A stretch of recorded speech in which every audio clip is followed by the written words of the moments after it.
પછી આપણે લઈ લેશું.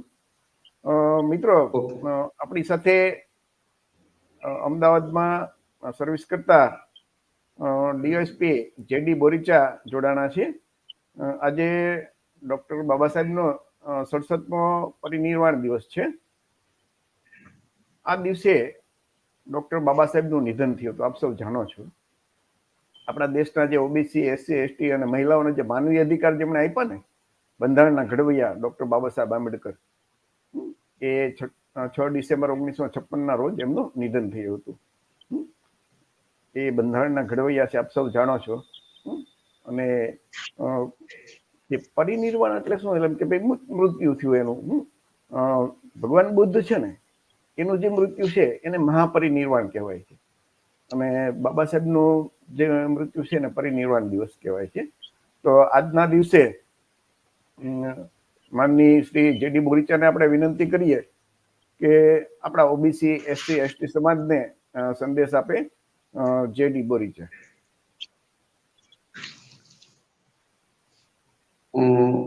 મારું નામ જીતેન્દ્ર બોરીચા.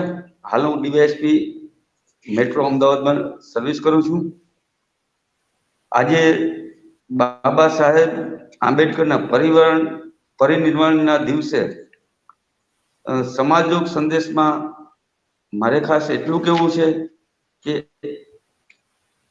બાબા સાહેબે એમના જીવનમાં જે સંઘર્ષો વેઠી અને આપણા માટે જે સુવિધાઓ કરતા ગયા છે, તો આ તકે હું ખાસ એટલું કહેવા માંગુ છું કે આજે હું કાંઈ જે છું અથવા તો આપણે જે છીએ તે બાબા સાહેબ આંબેડકરે કરેલા સંઘર્ષોનું પરિણામ એનું ફળ આપણે ભોગવી રહ્યા છીએ. તો આ તકે સમાજયોગ સંદેશ માટે મારે એસસી, એસટી અને ઓબીસી ના મિત્રોને ખાસ એવો સંદેશો આપવો છે કે બાબા સાહેબ જે એમનું મિશન અધૂરું મૂકીને ગયેલા છે, એ મિશનને પૂરું કરવા માટે આપણે તન, મન અને ધનથી આપણાથી જેટલી પણ બને એટલી એ મહેનત કરીએ અને બાબા સાહેબનો જે કારવો છે એને આગળ લઈ જવાના પ્રયત્ન કરીએ. જય ભીમ, નમો બુદ્ધાય. બહુ સરસ મજાની વાત કરી. ડોક્ટર બાબા સાહેબ આંબેડકરે ના 2 સપના જે મુખ્ય હતા ને, કે ભારતને બૌદ્ધમય બનાવવું અને દેશનો જે કચડાયેલો દુભાયેલો સમાજ છે ઓબીસી, એસટી, એ દેશનો શાસક સમાજ બને. તો આજે ડોક્ટર બાબા સાહેબના જે સપના છે એ પૂરા કરવાની જવાબદારી આપણા માટે એટલા માટે છે કે 14 ઓક્ટોબર 1956ના રોજ બાબા સાહેબે બૌદ્ધ ધર્મની દીક્ષા લીધી અને ફક્ત 5 જ અઠવાડિયા એ એમનું જીવન ટક્યું. જો એ કદાચ 10 વર્ષ જીવ્યા હોત ને તો આખું ભારતને બૌદ્ધમય બનાવી દીધું હોત. તો એ આપણા સૌ માટેના આમ કહીએ કે આપણા ખરાબ નસીબ કહીએ, અથવા તો ખરાબ નસીબમાં તો ન માનીએ, પણ એ આપણે માટે એમ કહીએ કે એક દુર્ઘટના છે કે ભાઈ એ બાબા સાહેબ આપણા વચ્ચેથી વહી ગયા. તો એ આપણા જે ભાઈ આપણા જેડી બોરીચા છે એમને કીધું કે ભારતને બૌદ્ધમય, તો ભારતને બૌદ્ધમય બનાવવાનું શા માટે બાબા સાહેબનું સપનું હતું? એનાથી બૌદ્ધિસ્ટ કે બુદ્ધના માર્ગ ઉપર ચાલવાથી આપણા સમાજને શું ફાયદો થાય, એ વિશે બોરીચા સાહેબ આપનું શું કહેવાનું? સાહેબ, ભારતને એક રીઝન છે કે ભગવાન બુદ્ધે, તથાગત એ ક્યારેય એવું નથી કીધું કે હું પોતે ભગવાન છું. એમણે આપણને એક વૈજ્ઞાનિક ધર્મ આપેલો છે. બૌદ્ધ ધર્મ છે એ ખરેખર એક વિજ્ઞાન છે અને જે સત્યને આધારે ચાલે છે. એમાં કોઈ બીજું કોઈ તમને પેલું હોતું નથી. એટલા માટે જ ભગવાન બુદ્ધે એવું કીધું છે કે હું કહું છું એટલે તમારે નથી માનવાનું, પરંતુ તમે જાણો, સમજો અને એનું અનુસરણ કરો અને તમને યોગ્ય લાગે તો તમે એ ધર્મનો સ્વીકાર કરો. એટલે બૌદ્ધ ધર્મ છે એ ફક્ત ધર્મ નથી, એ એક સાયન્સ છે સર. બરોબર છે, સાચી વાત છે. એટલે જ બાબા સાહેબે આપણને એ માર્ગ દેખાડ્યો. એના આખા જીવનનો તમે જોવો ને તો સાર શું હતો કે જ્યાં સુધી એ બૌદ્ધ ધર્મ આપણે નહીં સ્વીકારીએ ત્યાં સુધી સમાનતા નહીં આવે ને. માનવ વચ્ચે જે ભેદભાવ છે, જાતિ વ્યવસ્થા છે, વર્ણ વ્યવસ્થા છે, એને ખતમ કરવા માટે એક જ ઉપાય છે આપણી પાસે. અને આપણે લોકો ઓબીસી, એસસી, એસટી એ પીડિત સમાજ છે. જે લોકોને ફાયદો થાય માનો કે એ વર્ણ વ્યવસ્થામાંથી કદાચ એમાં ટકી રહેતા હોય અથવા તો એને ગમતું હોય, પણ આપણા જે ઓબીસી એસસી એસટી સમાજ માટે તો એમાં આપણે પીડિત છીએ, શોષિત છીએ. અને એટલા માટે ડોક્ટર બાબા સાહેબે કીધું કે જ્યાં સુધી તમે આ જે હિન્દુ ધર્મ છે કે બ્રાહ્મણ ધર્મ જેને આપણે કહીએ એમાં રહેશો ત્યાં સુધી તો તમને સમાનતા કેવી રીતે મળી શકે? વર્ણ વ્યવસ્થા, જાતિ વ્યવસ્થા એ તો હિન્દુ ધર્મનો પાયો છે.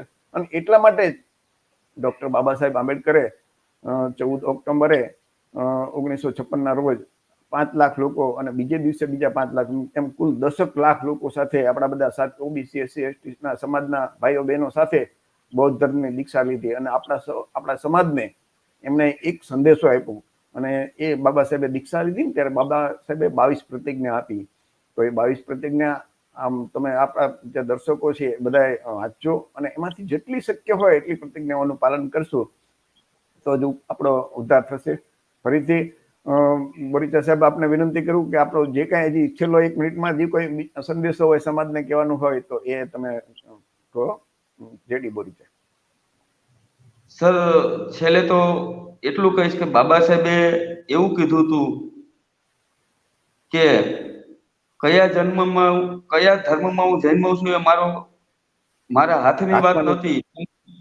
કયા ધર્મની મરવું છે એ મારા હાથની વાત છે, એવું કહી અને બાબા સાહેબ આંબેડકરે બૌદ્ધ ધર્મ અંગીકાર કર્યો હતો. લાખો બૌદ્ધ સાથે રહી અને બૌદ્ધ ધર્મનું એમણે કરેલું. અને હાલમાં ખાસ તો ભારત દેશ છે આપણો, એ બૌદ્ધમય દેશ છે. બૌદ્ધ ધર્મની શરૂઆત જ ભારતથી થયેલી છે. ભગવાન બુદ્ધ પણ ભારતની અંદર જન્મેલા છે. અને ભગવાન બુદ્ધે જે ધર્મનું જે આપણને જ્ઞાન આપેલું છે, જેને લીધે થઈને આપણને ધાર્મિક દ્રષ્ટિએ તો ઠીક છે, પરંતુ સામાજિક સ્તરે પણ આપણને ઊંચો દરજ્જો મળી રહેશે. ના, બરોબર છે. તો ખૂબ ખૂબ આભાર જેડી બોરીચા સાહેબ આપનો. તો મિત્રો, આ હતા આપણી સાથે જેડી બોરીચા. ડોક્ટર બાબા સાહેબ આંબેડકરના નિર્વાણ દિને સાચી શ્રદ્ધાંજલિ એ જ યોગ્ય કહેવાશે કે આપણે ઓબીસીમાં આવતા કોળી ઠાકોર સહિત 146 જ્ઞાતિઓ, એસસી એસટી સમાજના તમામ ભાઈઓ બહેનો ડોક્ટર બાબા સાહેબના અધૂરા કાર્ય, અધૂરા સપના દેશના ઓબીસી એસસી એસટી સમાજના લોકો ભગવાન બુદ્ધના બતાવેલ માર્ગ ઉપર ચાલે જેથી અંધશ્રદ્ધા, પાખંડ અને બ્રાહ્મણવાદ ખતમ થાય. માનવતા એ જ શ્રેષ્ઠ ધર્મ જે બૌદ્ધ ધર્મથી શક્ય બનશે.